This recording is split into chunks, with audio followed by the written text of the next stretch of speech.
नमस्कार, आप देख रहे हैं भारत न्यूज चैनल और इस समय हम पावर डेवलपमेंट कॉर्पोरेशन के बाहर हैं और बिजली के डेली वेजर का धरना आज 30वें दिन पहुंच चुका है और ये संघर्ष जो है इनका लंबा खिंच गया है और उन्होंने ठान ली है कि जब तक उनकी मांग पूरी नहीं होती तब तक ये यहाँ से उठने वाले नहीं हैं। तो ये जोश उनका देखने को बनता है। पिछले 30 दिनों से ये इसी तरह से वो सरकार को अपनी मांग के लिए जो है गुहार लगा रहे हैं और लंबे समय से ये यहाँ पर बैठे हैं और 30 दिन बहुत होते हैं दर्शकों से ये और सरकार अभी तक सरकार ने इसके ऊपर कोई संज्ञान नहीं लिया और ये वो लोग हैं जो लोगों के घरों में रात के अंधेरे को दूर करते हैं, बिजली सप्लाई करते हैं और कई बार क्या होता है कि ड्यूटी के दौरान वो करंट लगने से कई लोगों की मौत हो जाती है। कई लोग जो है वो जो है अपने हाथ पांव जो है वो गवा चुके हैं और इनकी एक ही डिमांड है, जब तक हमारी मांग पूरी नहीं होगी तब तक हम यहाँ से उठने वाले नहीं हैं। और सरकार जो है वो बहाने पे बहाना मारा, टाल मटोल का जाने के टाल मटोल का रवैया बनाया, लेकिन इन्होंने ठान लिए अब जहाँ से उठेंगे तो पक्के होकर उठेंगे। जो इनका मांग को जब तक पूरी नहीं करते तो ये उठने वाले नहीं छोड़ेंगे, नहीं छोड़ेंगे, ठीक करेंगे। तो दर्शकों ये भी बता दें कि ये हर मौसम में हर परिस्थितियों में लोगों के घर में बिजली सप्लाई करते हैं। आजकल गर्मी का मौसम है, कई बार क्या होता है फॉल्ट पड़ जाता है, तो ये जो है वो लाइट को ठीक करते हैं और इस दौरान कई बार अपनी जान से हाथ धोना पड़ता है। कई लोग जो हैं अपनी हाथ और बाजू टांगे तक कटवा चुके हैं, जिस तरह से आप देख सकते हैं। क्या कहेंगे जी, आज ये 30वां दिन है, क्या कहेंगे? जी, मेरा नाम गुलाम अब्बास, मैं कालाकोट से बिलोंग करता हूं। आप मीडिया कर्मी से सबसे पहले हम शुक्रगुजार हैं जो समय समय पे हमारी हक की आवाज़ सरकार और एडमिनिस्ट्रेशन तक पहुंचा रहे हैं। देखिए कि जैसे पहले दिन से लेके आज दिन तक वैसा ही अभी तक ये सरकार ने किया हमारे साथ। कोई यहाँ पे हमें आश्वासन नहीं दे रहे हैं और आश्वासन पे अब हमें एतबार नहीं रहा है, क्योंकि जब तक हमारे यहाँ पे एमडीए ऑफिस में वो 557 की फ़ाइल नहीं पहुँचेगी तब तक हमारा एहतजाज जारी रहेगा। और आप देख रहे हो कि हमें आज 30 दिन हो चुके हैं, हमारी तादाद इससे भी बढ़ती जा रही है, घटी नहीं है, बढ़ती जा रही है। और हम ये वाज़ह तौर एडमिनिस्ट्रेशन और सरकार को दोनों को हम ये मैसेज देना चाहते हैं कि देखो हमारे हक़ में जल्दी से जल्दी फैसला कर दें। अगर नहीं करेंगे हम अपने परिवार, अपने बीवी बच्चे लेके यहाँ पे जब बैठ गए तो इनको मजबूर होना पड़ेगा। और बाद में ये हमें ये दोष ना लगाएं कि इन्होंने हमें कुछ बोला नहीं, उसकी सारी जिम्मेदारी हमारे उमर साहब को होगी और एडमिनिस्ट्रेशन को होगी, हमारे एमडी साहब को होगी, जिन्होंने हमें टाइम दे के हमारी हंगर स्ट्राइक को उठाया था, हमें बड़ा विश्वास दिया था, वरना उस विश्वास पे हमें निराशा ही मिल रही है। तो इसलिए हमारी ये अपील है कि उमर साहब को हमारे लिए कोई एसआरओ नहीं लाना है, कोई पैसा नहीं लाना है, कोई हमारी पोस्टों नई क्रिएट करने की तो कोई है नहीं है मांग। देखो हमारी जो जनमन डिमांड है उसके लिए हमने यहाँ पे प्रोटेस्ट किया और उसमें यही है कि हमारे जो डेली विजर भाई 25 साल 30 साल से जो सर्व कर रहे हैं उनके लिए जो पहले जैसे चल रही थी हमारी वैसे ही चलना चाहिए और इनको परमानेंट और रेगुलेशन के लिए जल्दी से जल्दी यानी कि ट्रैक पे फाइल भेजी जाए। और प्लस ये है कि जितने हैंडीकैप हो चुके हैं हमारे भाई उनके लिए इंश्योरेंस पॉलिसी के लिए हम बार बार यही गुहार लगा रहे हैं, अपने एडमिनिस्ट्रेशन को भी यही कह रहे हैं कि देखो इनको कोई जब मर जाता है या कोई किसी की टांग बाजू कट जाती है इनको कोई 10 पैसे तक नहीं देता है, जो इनकी तनख्वाह होती है तो वो भी बंद हो जाती है उसके बाद। तो इसलिए हम ये कह रहे हैं हमारी जनमन जो डिमांड है, और देखो लद्दाख यूटी है और यहाँ उस साइड में भी जो हमारा पंजाब में यूटी है वहाँ पे तो सैलरी अच्छी दे रहे हैं, यहाँ पे पता नहीं क्या सांप सूंघ गया है। हमें ये समझ नहीं आ रही हमारे जज्बात से क्यों ये खिलवाड़ कर रहे हैं और क्यों हमारे परिवार के साथ ये खेल कर रहे हैं।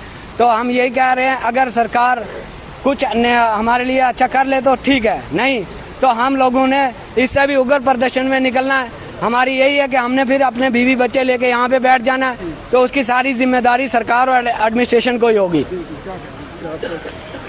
15वां दिन है और सरकार जो है अभी तक सोई हुई है। आपकी बात के ऊपर संज्ञान में ले रही, क्या कहेंगे? आज 30 दिन हो गए हमने जहाँ बैठे हुए।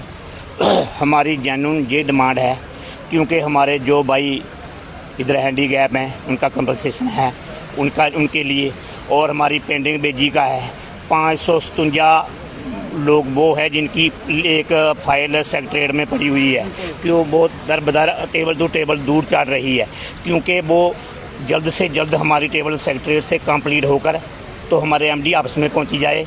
तो उसके साथ जो अगली नेक्स्ट डीपीसी है वो डीपीसी जल्दी से जल्दी की जाए, क्योंकि जो पोस्टें अभी मौजूदा खाली है उनको फिलअप किया जाए, क्योंकि इनको जो 557 वाली जो फाइल इन्होंने जो सेक्रेटरीट में भेजी वो फाइनेंस डिपार्टमेंट में भेजी है, क्योंकि वो भेजनी नहीं थी, क्योंकि जो हमारा SRO 381 है 381 के तहत जो भी है हमारा अपना रूल्स है एक्ट है, उसके तहत SRO 381 के तहत हमारा जो अपना रेगुलेशन पॉलिसी बनती आ रही है।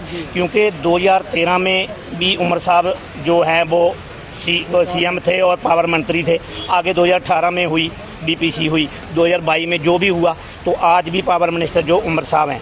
लेकिन हमें इस बात का अफसोस है, क्योंकि हमारे लोग जो हैं कुछ बेचारे टांगे कटवा बैठे, बाजू कटवा बैठे, शहीद हो गए। शहीद होने से देश की सेवा करते शहीद हो गए। हम CM साहब से अपील करते हैं, गुजारिश करते हैं, जनाब होश में आओ, हमारा जो जेन्युइन डिमांड है उसको हल करो, क्योंकि हमने आज 30 दिन इधर बैठे हुए हो गए, क्योंकि हमारा कोई मसला हल नहीं हुआ।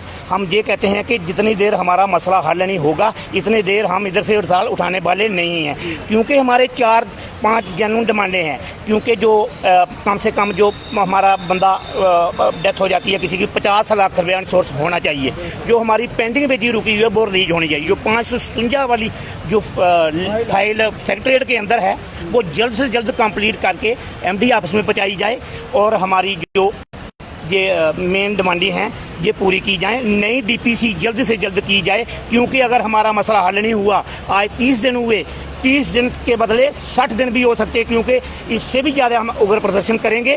क्योंकि हमारे लोग जो हैं मिनतकश लोग हैं, कोरोना वायरस में और संदूर ऑपरेशन में दिन रात मिनतकश लोग हैं, भारत माता की जय करने वाले लोग हैं। इनका जेन्युइन हक है, जेन्युइन डिमांड है। हम CM साहब से अपील करते हैं, क्योंकि हमारा जो है जल्द से जल्द मसला हल हो, तो इतने देर हम जितने मसला हल नहीं होगा इतने देर हम इधर से उठाने वाले नहीं हैं। जय हिंद। तो ये दोस्तों ये देखिए आपके सामने ये दोनों बाजू इनके कटे हैं, इन्होंने अपने दोनों बाजू कटवा दिए ड्यूटी के दौरान, लेकिन सरकार जो है वो इनको दिखाई नहीं दे रहा इस तरह से। ये देखिए ये भाई भी यहाँ जो ड्यूटी के पर काम कर रहे थे और अचानक बिजली के करंट लगने से इनके बाजू कट के, इनके दोनों बाजू कट के। तो आप खुद ही अंदाज़ा लगाएं कि ये कितने बड़े योद्धा हैं, फिर भी इन्होंने हार नहीं मानी और अब ये लड़ाई अपनी लड़ रहे हैं। जब तक इनकी मांग नहीं पूरी होती तब तक ये यहाँ से उठने वाले नहीं। और दोस्तों ये भी बता दें कि महिलाएं भी इनके साथ कंधे से कंधा मिलाकर यहाँ पे बैठी हैं, और इनका भी ये कहना, कल हमने बताया था कि इनका भी कहना, जब तक इनकी मांग पूरी नहीं होगी तब तक हम ये उठने वाले नहीं हैं। आर पार की लड़ाई के मूड में हैं ये, जब तक इनकी लड़ाई। तो ये देखिए आप, तो आप देख सकते हैं कि ये आज 30 दिनों से यहाँ पर बैठे हैं। हर जम्मू संभाग से, पूरे इलाके से ये लोग जहाँ इकट्ठे हुए हैं और ये जेन्युइन मांग जो कर रहे हैं। हम दर्शकों से भी कहेंगे कि इनके समर्थन में जरूर आगे आएं और कमेंट बॉक्स में जरूर कुछ ना कुछ लिखें, और सरकार से भी अपील है कि इनकी जायज़ मांग जो है उनको जल्द से जल्द पूरा किया जाए, ताकि ये ड्यूटी पर जाएं, लोगों की सेवा करें। और घर परिवार में जिस तरह से 9,000 में कुछ नहीं बनता, और कई बार जब जो व्यक्ति डेली वेजर शहीद हो जाता है उसके बाद उसकी वो भी 9,000 भी बंद हो जाता है। तो हम गुहार लगाएंगे सरकार से कि इनके मसले को जल्द से जल्द पूरा किया जाए। धन्यवाद।